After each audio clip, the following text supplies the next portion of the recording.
கார்த்திகை மாதம்னாலே சரண கோஷத்தோட எங்க பார்த்தாலும் ஐயப்ப பக்தர்கள். ஐயப்ப பக்தர்கள் துளசி மணி மாலைய அணியணும்னு சொல்றது ஏன் தெரியுமா? சுவாமியே ஐயப்போ சுவாமி சரணம் ஐயப்ப சரணம். ஐயப்பன் ஹரிஹரசுதன், ஹரிஹரன், அதாவது சிவன் விஷ்ணுவோட மகன்.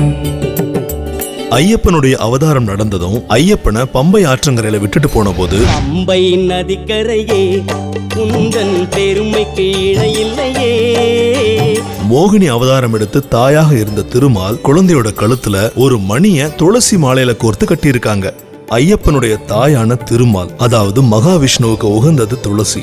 அதனாலதான் துளசி மாலை அப்படிங்கிறது காரணமா இருந்தாலும் இன்னொரு காரணமும் இருக்குன்னு சொல்லியிருக்காங்க நம்ம முன்னோர்கள். கனகமணி கண்டனின் துளசி மணி மாலை.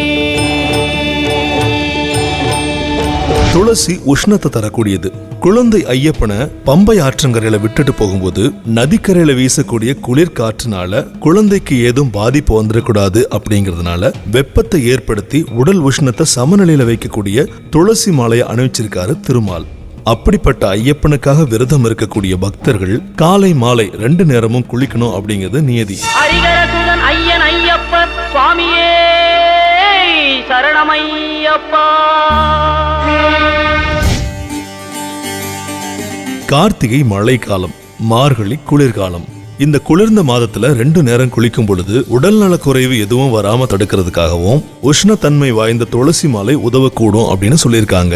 அறிவியல் ரீதியாகவே வெப்பத்தை வெளிப்படுத்துறது துளசியோட இயல்புன்னு நமக்கு நிரூபிக்கப்பட்டிருக்கிறது. பம்பையில் பாலனின் பவளமணி மாலை. நாராயணன் அப்படின்னா தண்ணீரில் இருப்பவர் என்று அர்த்தம். அதோட குளுமை நிறைந்த இடத்துல இருப்பவர்னு சொல்லப்படுற காரணத்தினாலதான் பெருமாளுக்கு துளசி சாத்தப்படுது. பெருமாள் கோவில்கள்ல துளசி முக்கியமான பிரசாதமா கொடுக்கப்படுது. பல்வேறு நோய்களை தடுத்து உடல் ஆரோக்கியத்தை மேம்படுத்தக்கூடிய ஒரு அரிய மூலிகையான துளசியோட வாசமே மன அழுத்தத்தை குறைச்சு ஒரு தெய்வீக அமைதியை உருவாக்கக்கூடியது. மாமலை சபரியிலே மணிகண்டன் சன்னிதானம். இப்படி உடல் சுத்தத்தோட மன தூய்மையை ஏற்படுத்தி நம்ம வாழ்க்கை முறையில ஒரு ஒழுங்க உருவாக்கக்கூடிய இந்த ஐயப்ப விரதத்துல துளசி மணி மாலை அணிவது நம்ம உடல்லையும் மனசுலயும் ஒரு சமநிலையை ஏற்படுத்துது அப்படிங்கிறது தான் இந்த ஆன்மீக முறையில் இருக்கக்கூடிய ஒரு அறிவியல் உண்மை. சுவாமியே